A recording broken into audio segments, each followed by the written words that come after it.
All right, there we go. So, after what seems like a lot of difficulties, Yeah. technical and otherwise, we are back to Emma, Volume 1. Um, we've had a couple of goes at this, so I think we've actually. I'm not going to go into this in great detail quite yet, but I feel like I have begun to change my mind about some things. We've been stewing on this so long. Just volume one, you mean? That even Yeah. some of the things that I said last time, I think I maybe have some second thoughts about. But Yeah, I mean, one of the things about tech difficulties when you're trying to do this is it feels like this is our third crack at it.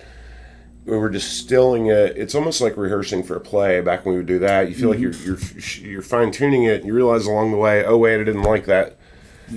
I want you to cross this way instead, and Right. but some things that have emerged. Let's just kind of stipulate what we tried to say twice. right, We said things like Mr. Woodhouse is freaking ridiculous, and the only reason people put up with him obviously is his money and power, and it's kind of hard to even, undertake to see why almost every Hollywood adaptation, or maybe every Hollywood adaptation I've ever seen, cast this guy as a mensch when it's like, I don't know. I think that he's just sort of gross and annoying.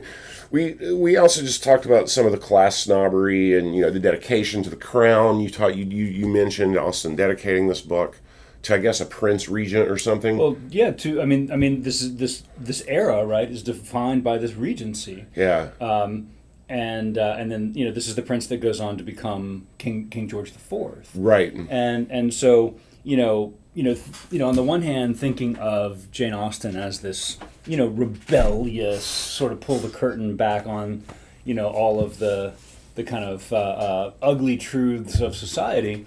At the same time, here she is, kind of like rubbing shoulders with the actual king of England.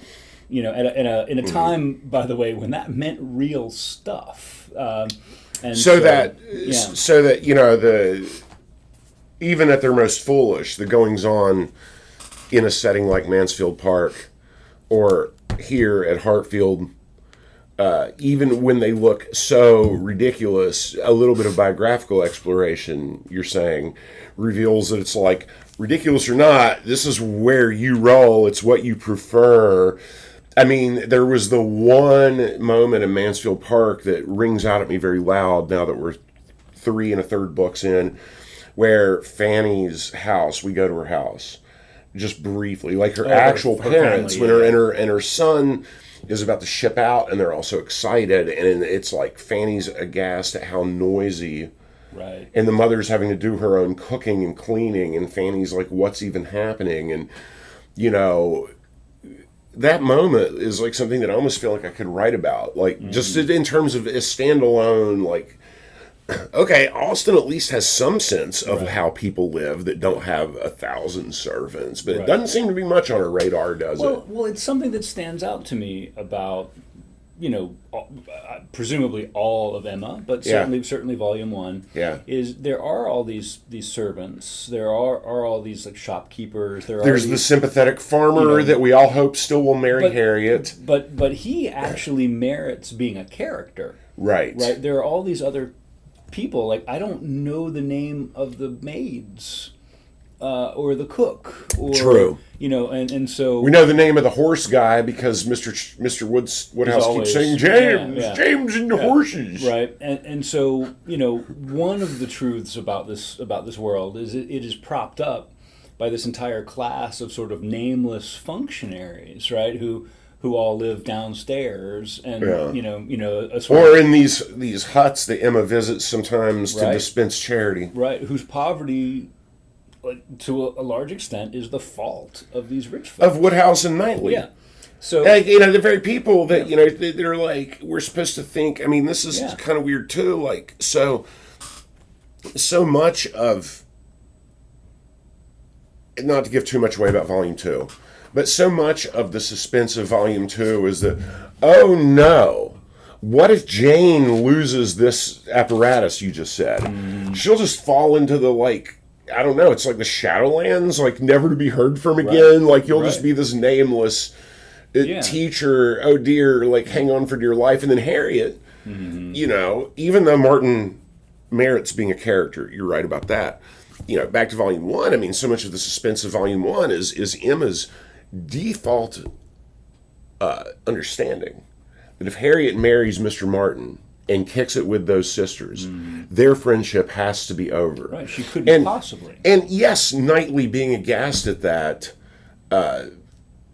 is a good move by Austen. Like, we get Knightley's common sense there. But part of me is like, maybe we all just drank too much Emma Kool-Aid over the centuries. Like, maybe this isn't a story about a well-intentioned but just clueless girl. Like, maybe she's a fucking bitch. And I think that this is part of where we were last time. Now, I'm wondering if what you say, oh, you changed your mind, is that it? Or Well, let me say, I have not changed my mind about Emma. Yeah. I find Emma difficult. And if anything, more difficult than at first thought. Yeah. I think that her concern about Harriet and her concern about Jane Fairfax is really interesting in the sense that it balances this idea that they are in competition for social capital. Emma keeps swearing that she's not on the marriage market. So she's not competing with these two for male attention, except she certainly is. Especially when Mr. Frank Churchill comes to town. Right, and we'll get to that. But also, don't you think that even, by the fact of just being there, like, obviously she was competing with Harriet in Elton's eyes. I mean, Elton wanted to marry her. And so, like, okay, I'm not doing this thing where it's like, what was Emma wearing? That's not what I mean. What I mean is that whether Emma can pretend all she wants that she's not on the market, but within the world she lives in, right, she is an eligible woman with a huge, what's it called? Estate that's at her disposal. Whatever, and, yes, to her credit, she tells everybody, I'm not getting married. But you keep moving in these circles where it's like, oh, but you will, Well, I mean, one of the things that really highlights how bad she is as a person, right, is at the same time that she swears she doesn't want to get married, she absolutely wants men to want to marry her. That's more evident in Volume 2, but I think even in Volume 1, it's clear that she would like for Knightley to think well of her, Although that relationship is complicated, right? I mean, we talked about that in one of the earlier outtakes. Knightley comes across as also hard to like. I think the word was creeper. I mean, Austen goes out of her way to have him say to Mrs. Weston, who, if there's a sympathetic character in the book, it's got to be Weston, right, from Austen's point of view.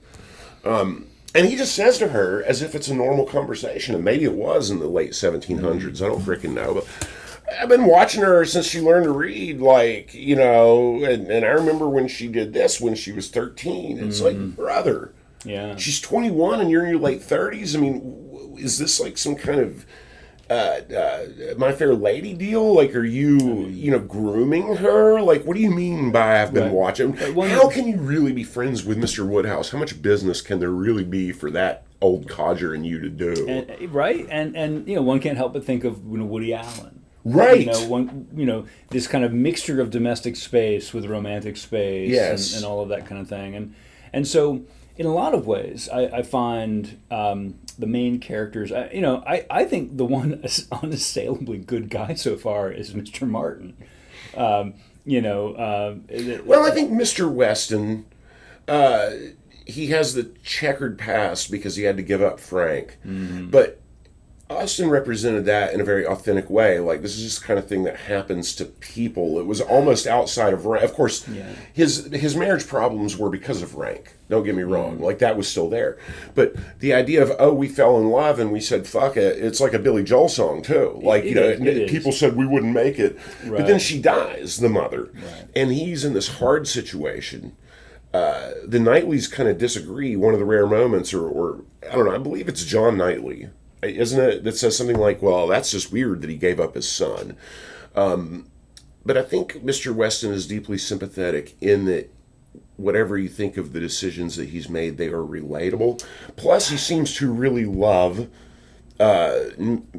Miss Taylor / Mrs. Weston, like, kind of for the right reasons. Like, he seems to legitimately be into her. Like, so I guess, dig him. I guess so. Although, part of my issue is I think that this match with Miss Taylor, who becomes Mrs. Weston, is problematic in a similar way to Knightley's attentions to Emma.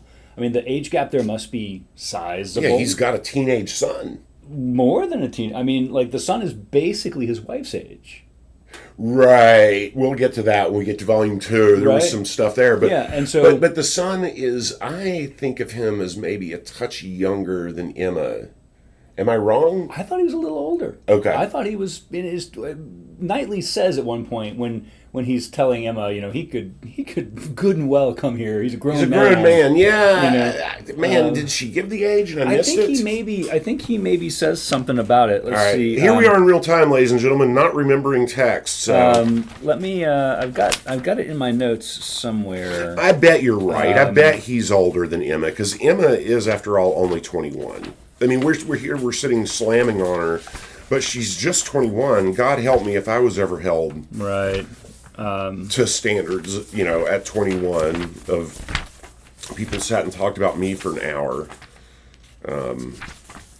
Well, okay. I think that passage is worth finding anyway, because Knightley has very real complaints anyway about Frank's behavior. Here it is. This is on page 103. Okay.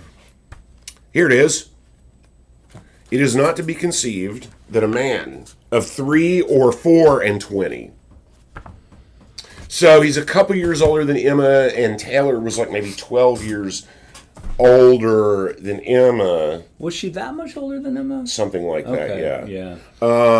Should not have the liberty of mind. He cannot want money. We know that he is. And then he goes on to say, now this is, let's talk about this. What do you think about this as just a statement, independent of Knightley coming from a place of privilege, when he says, there's one thing, Emma, that a man can always do if he chooses, and that is his duty, not by maneuvering and finessing, but by vigor and resolution.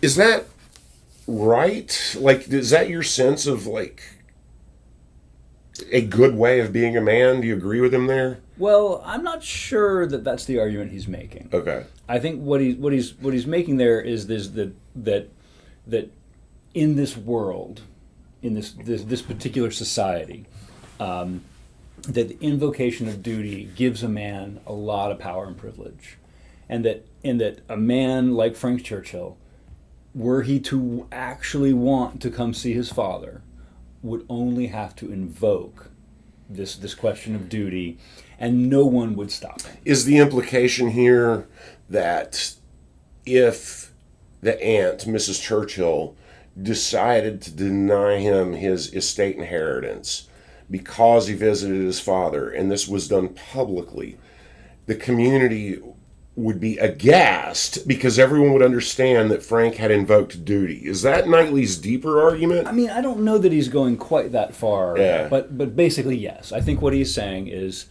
everybody knows that this is how it works. And you got to go see your old man. Like, your old man wants to, right. It's the cat's in the cradle up in here. Right, that you tell your benefactor, oh, I'd really like to go to the beach for a weekend, and she says no, maybe you can't go to the beach. Yeah. But you say, I am duty bound to go, pay a visit to my father, that everybody knows that trumps all. So, something's going on with Austen, as I'm sure all scholars of her know, as you say this, with Jane Austen and fathers. I mean, the father in Sense and Sensibility of the sisters, right. The father in Pride and Prejudice, Mr. Bennet, who we said is deceptively great. Mm-hmm. Like, on the surface, he's all winner, and the mother's annoying. Right. But dig a little deeper, and it's like maybe the mother has a fucking point, right? But Austen has a lot to say, I think, about fatherhood as a woman feminist writer, and I think that situation between Weston and Frank, to me, is kind of like one of the real emotional centers of this novel. And I realized that when you were saying it, that, like, this is real love. Like, Mr. Weston's not worrying about property or gain. He wants to spend time with his son. That's all the dude wants, you know. Yeah, I'm on a bit of a bubble with this, right? Yeah. And I want to circle back to something else after this, but Yeah. but you know, on the one hand, it is easy to see Weston as this kind of just good old man who has this genuine interest in his son, who just wants to spend some time with the kid. Yeah.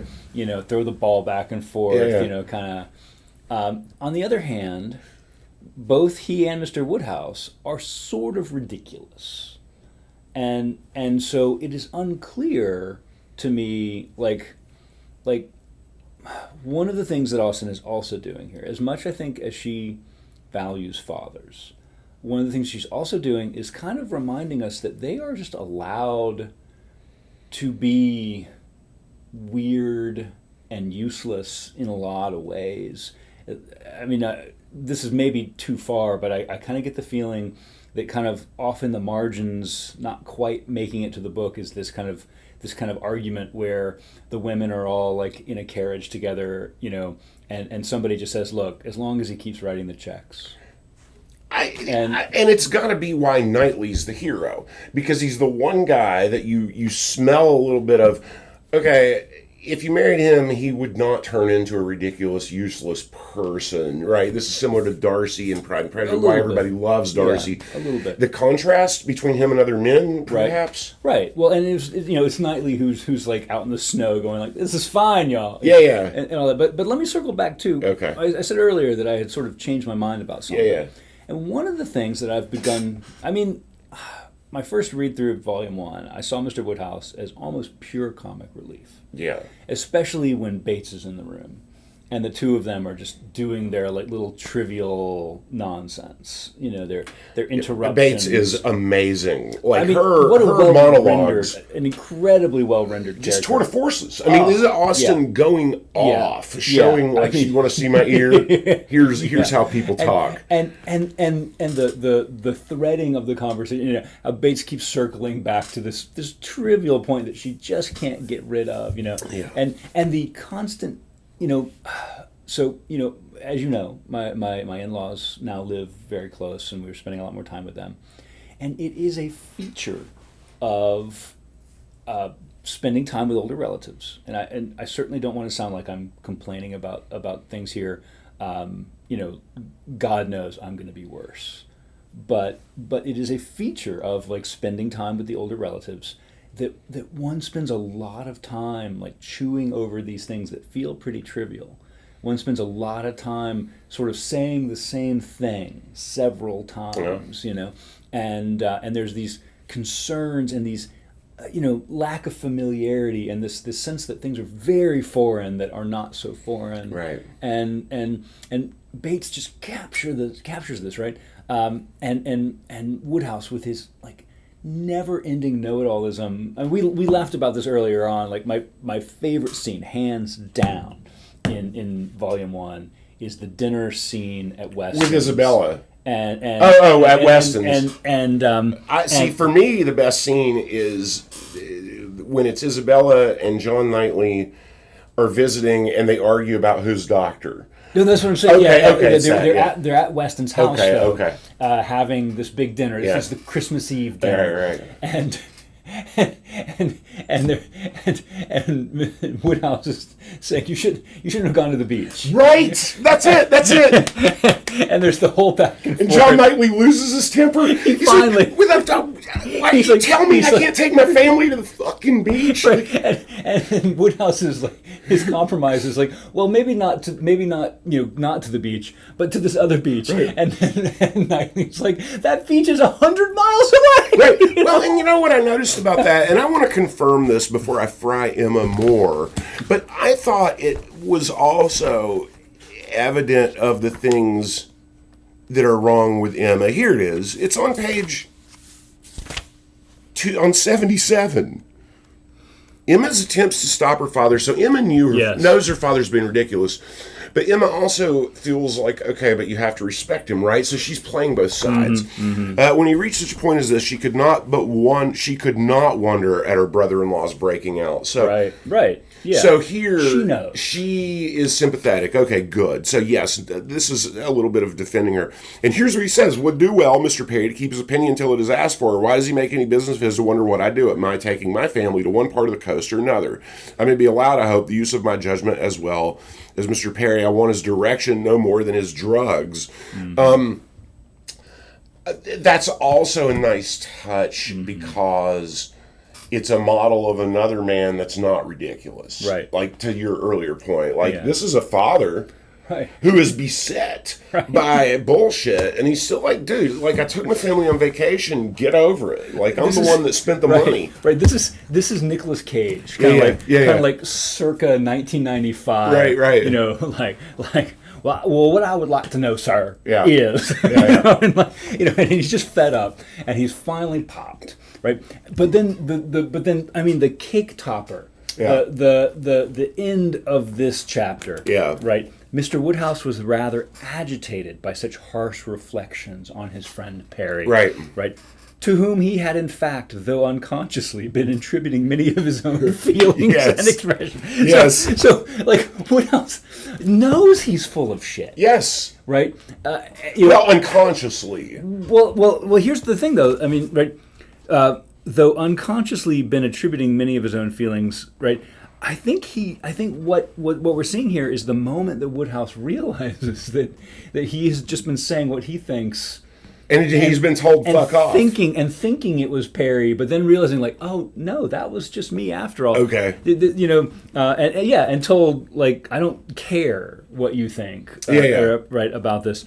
But so, imagine, and this is part of the in-law thing too. I mean, just how the implication is Knightley's been listening to these conversations for a long time. I mean, he and Isabella have kids that are kind of grown. Right. So like, you get the impression that conversation between Isabella and Mr. Woodhouse is just how it is. Right. So how long has he listened to this shit? Exactly. You know what I mean? Like, exactly, for decades. Yes. Or more, right? And you know, and so there's, I mean, incredible. Like if I don't know, if the fascists turn out to be drama, you know, people, and they just like come in at gunpoint and say you have to act out a scene. Yeah. This is the scene. I want to do. Yeah. But here's the thing. Like, to finally circle back here. Here's the thing. I've begun to wonder if Mr. Woodhouse is ridiculous, or if he is deeply injured. Like, I've begun to wonder if what we're seeing in Woodhouse is just trauma. From the death of his wife? Well, or from just living in this world. You know? But he's been so sheltered and petted. Like, other than the death of his wife, I don't know that we've learned anything else that would hurt him. But here's one of the things that Jane Austen keeps reminding us. And man, this feels like the second Jane Fairfax shows up. Like the knives are sharp in this world. Yeah. Now, it's easy for us, right? Like, who never would have been in the parlor. Like, we would have been in the kitchen. Yeah. Right? We'd be gossiping about this, like we are now. But we wouldn't be the benefactors of this world. We'd be the shoulders on which it was resting, right? Yeah. You know, to the extent that, you know, probably we'd be dead of cholera, right? Right. But or measles or whatever. But you know, to the extent that on the one hand this is very pampered and very cushion, you know, it is also cruel world. It is a world where you can just be cut out of the flock. It is a world where, you know, misspeaking once or playing one song too many on the pianoforte, you know, can mean the end of your life in this world. And it is harmful. And I found myself wondering, like, what was this guy's childhood like? Well, you know, where did all of this? I mean, like, Freud would just have a heyday with this eating stuff, right? You know, and I began to wonder, like, you know, is this guy just damaged? Did he retreat to the country because of something that happened to him 30 years ago, 40 years ago? Yeah. You know, and just, you know, build this fortress of himself. And then when the oldest daughter gets married, he feels a pillar of that fortress come down.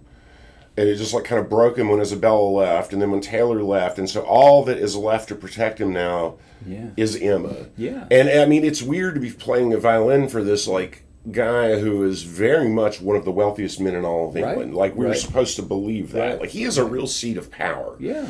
All of the power that Emma is wielding at the tender age of 21, everybody kissing her feet, right? It's because of him and what he's got, right? Like she's not that fucking special. Let's not get carried away. But I've begun to wonder, like some of this behavior of his, like it suggests emotional damage of some sort. It might even suggest a kind of like, I don't know, like one hates to even sort of go this direction, but potentially like an autism or some kind of, you know, this fixation, this kind of, you know, deep interest in kind of like lack of social grace when discussing this thing, you know, makes me wonder, like, you know, could we understand him as just this kind of injured figure? You know? And look, the ridiculousness is still there. Yeah. Right? We still get to laugh when. Which is the Knightley who married Isabel? Is it George? John. When John loses it, we still get to be like, yep. Yeah. Right. But for the first time, just very recently, it occurred to me to kind of like feel sorry. You know, we mentioned in earlier reading from earlier books that this is a world littered with these kind of old women who wield kind of, you know, disproportionate power. Mm-hmm. And we say that because what we're used to seeing are these old men wielding power, right? And you know, Woodhouse in his way is kind of interesting in the sense that, you know, the currency of this world he kind of rejects, right? He doesn't want to go out. He doesn't want to have these parties. He's, you know, and he I don't know, real or not, he's built all of these He'd excuses. rather just talk with Miss Bates Right, all the time. And he's built all these excuses like drafts and digestion and stuff that are all of these kind of these kind of bulwarks against society, you know. And I just think it's really interesting so that you know, Emma, you know, is in this kind of interesting spot, right, where she's the stand-in for this guy who kind of doesn't need a stand-in. And so she's in these awkward kind of positions throughout, and this is partly where the Harriet Smith stuff comes in, right? She's a busybody because she doesn't really have a job. Like, she doesn't have to manage the estate, like that's taken care of. She doesn't have to, like, you know, manage her own suitors because she's not on the market, you know. And so she's like fiddling with everybody else and all this stuff, and so it creates this opportunity to see things about her, right? Her snobbishness and all that, and her unreasonability, like the way she changes her mind about Mr. Elton as soon as he sort of declares himself to her, like, oh, he's perfectly fine for Harriet, but who is his family even? Right. As soon as he starts to show interest in her, so I think you know, thinking of Mr. Woodhouse as damaged kind of creates this potential kind of other reading of some of this. Although I've got to say, so far out of all the books we've read, I feel like this is the one that most sort of fully scathes society. I feel like especially as we move into Volume 2, you know, we get hints of it in Volume 1. Well, and the scathing of the society might very well be putting the cruelty front and center, and then fleshing out characters like Harriet and Jane with a depth that makes you identify and care for them because you've seen so much of them, but then constantly being reminded how easily they could be sucked into the, like, meat grinder. One of the things you said, a couple of things I want to riff off there. One is you kind of said offhandedly, well, maybe we'd be dead of cholera or measles, and measles comes up a little later anyway in Volume 2. Mm-hmm. And so I'm wondering if maybe, to your point, some of the damage might be to Mr. Woodhouse might be that being a valetudinarian, which is a word that Austin introduced me to, right? Mm-hmm. Like, it's, I guess, a fancy word for hypochondriac. Right. Maybe makes a lot of freaking sense in the late 18th century England. And so, like, being worried about everything you eat, or like, oh gosh, if you catch a cold one minute, you might be dead the next, while ridiculous to us, maybe there's a lot of people that were kicking it at that time that were like terrified of giraffes. I mean, it's not like Austin had access to the kind of medical knowledge we have now. And Woodhouse certainly doesn't. He's relying on a country, and the doctors probably finds Woodhouse annoying as shit, but he helps out, know. But like, yeah, I mean, I could easily imagine, we're not told how the mother died.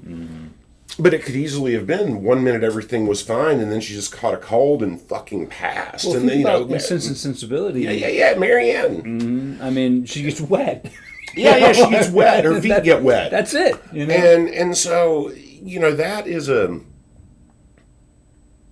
And the thing about that, I mean, I'm reminded a little bit of Poe's Masque of the Red Death, in as much as that fear transcends class about as much as anything can, like plagues and health scares. Yeah. What a chilling end to Masque of the Red Death when he's just like, and then death reigned over all the land, like everyone's gone, right? And so, Mr. Woodhouse could be that he's like, he can't value the system that Emma values so much because he sees it all as very like a house made of straw. Like any minute, some bug could just come in and wipe them all out, And I may be misremembering here, but the thing that convinces Colonel Campbell to take in Jane Fairfax is that Fairfax's father nursed him to health in India when he had a fever. Right. I mean, that there's this fragility. That's from volume 2, but yeah. Yeah, there's this fragility in the world. And so, we laugh, and I mean, I'd like to think that Austen's contemporary readership also laughed, because what are you going to do? I mean, you still have to have fun, even if the world sucks. I mean, we're doing it now in 2025. He still comes across as ridiculous, even if he has a point. And that's really just backing up his manner is such, that you can't not laugh, along the way. The other thing I wanted to riff on, speaking of the cruelty of the world you mentioned, is that brings us back to Mr. Knightley's line about, Churchill's 24, a man can do his duty. And like, as you point out, the knives coming out,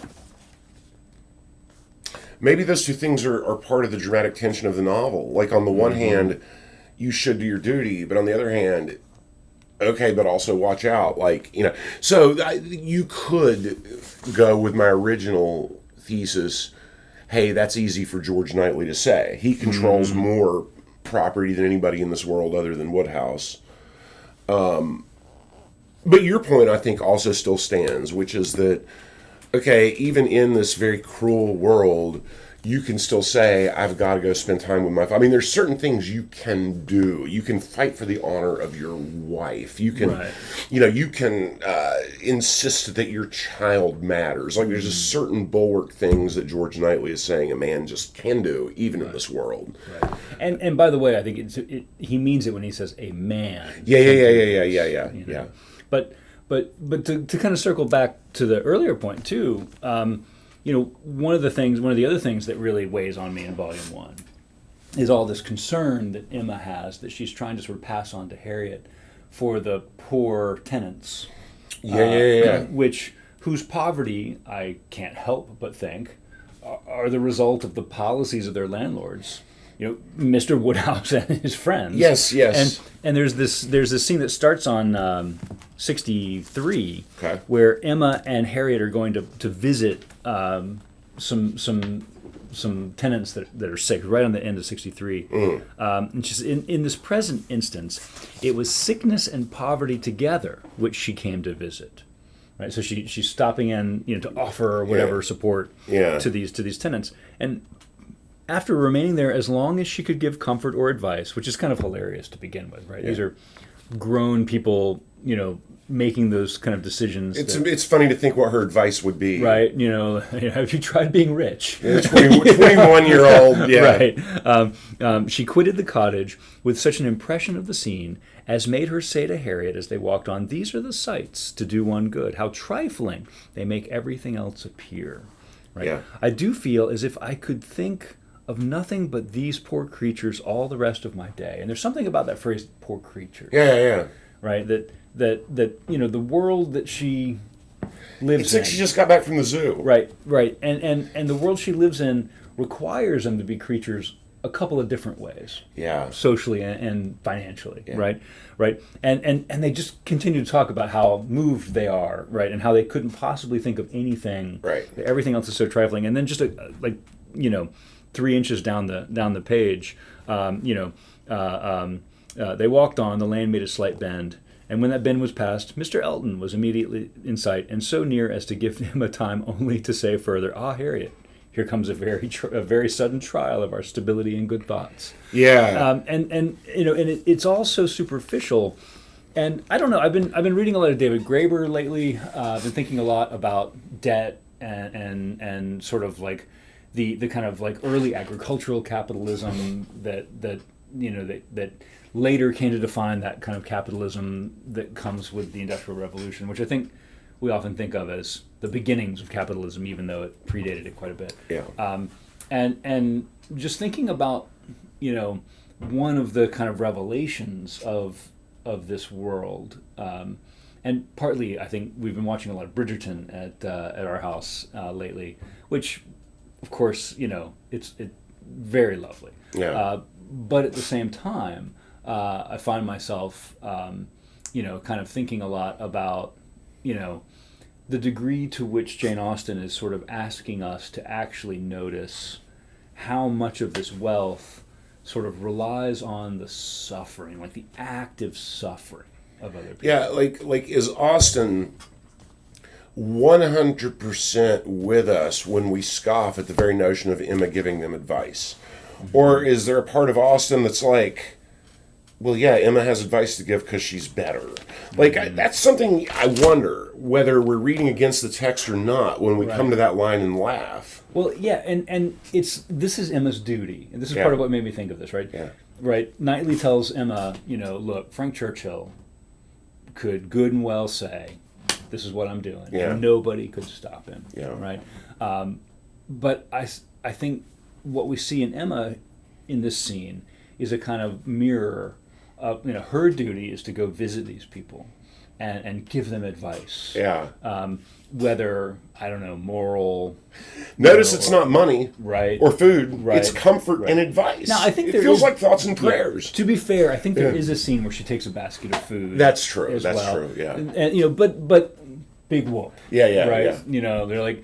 They're the ones growing the food, right? And somehow they need Emma to bring it back to them. Yes. And so I think that there's something going on there in terms of like the stratification of the duties in this world, where everyone has to kind of like perform a certain kind of ritual. The son to the father, the daughter to the tenants. In this way. But we know that Emma doesn't actually hold these people in any real esteem. Yeah. And I know we're getting set up even without really knowing it. I know that we're also getting set up for this kind of awakening in Emma of this adult responsibility that she's supposed to change. I've read enough Austen at this point to know that the plot twist we're waiting for is for Emma to kind of realize what a terrible person she is, and suddenly find it in herself to be much better. Yes. But I'm moved constantly by the economy of this world, both the financial economy, right? I mean, Harriet is poor, right? So poor that Knightley is like, oh, she can't marry Elton. She can't marry the vicar. Right. Right. But she's not so poor that like all of these shopkeepers don't know her, that she's in there buying fancy cloth for dresses and well, it's because Emma took her under her wing, isn't it? Well, but Emma's not paying for this Is stuff. she not? Like she has some money. Okay. So I mean like that there was some sort of a trust, I guess. Yeah. Like that's why Emma's like, well, her father had to have been a gentleman. Something. Yeah. Right. So there are these levels of economy, right, that define like poverty and not. But then there's also this other exchange that I think comes much more into focus in Volume 2. These kind of what's the line from the John Wick movie? the commerce of relations. Mm-hmm. That I think is just as important, if not more important. You have to have that money to sort of get in the game. Mm-hmm. But once you're in the game, what really matters is this kind of bon mot at the right moment at dinner, or being able to play an instrument just so, or being able to kind of perform your role. Yes to all of that. I guess as we drift towards setting up, taking a break, and then coming back for Volume 2, which we're also going to do today, so we'll be dressed the same. Mm-hmm. How about just a read on? So we've said some things about Frank. We've said some things about Mr. Woodhouse. We've said a lot about Emma Knightley, both Knightleys. I guess the one character who's pretty paramount in Volume 1 that we've only mentioned in relation to Emma. So let's say about her as a character. Thoughts on Harriet. Like, she's pretty important in this novel. Yeah. I think in ways that are independent of being a foil for Emma, even though that's her main function. Mm-hmm. Mm-hmm. If you weren't seeing her through the lens of Emma needs to learn to awaken, how do you see Harriet as, I guess she's what, 18, 19, something like that? Something like that. So I think Harriet's interesting. Right, she is... I forget the school teacher's name. She's the other one. Goddard? Yeah, Goddard. The other one in Mr. Woodhouse's circle. Yeah. And we're given to understand that she is like a respectable person, but sort of just barely, right? That she runs this boarding school, she does a good job, but she works. Yes. Right. She has a job. And Yeah. That's kind of a thing. Yeah. But they like her well enough. Yeah. And so coming from that world, right? I mean, it's this interesting. As you know, I've never seen Clueless. Right. But it's interesting to me that Clueless is kind of largely set around the school, from what I can tell, just from the little bits I've seen. And it is interesting to me that this boarding school becomes the vehicle for Harriet's encounter with this world, especially in the form of Emma. It makes a lot of sense, right? That this would be how it worked in that world. That this young woman without family or fortune, right?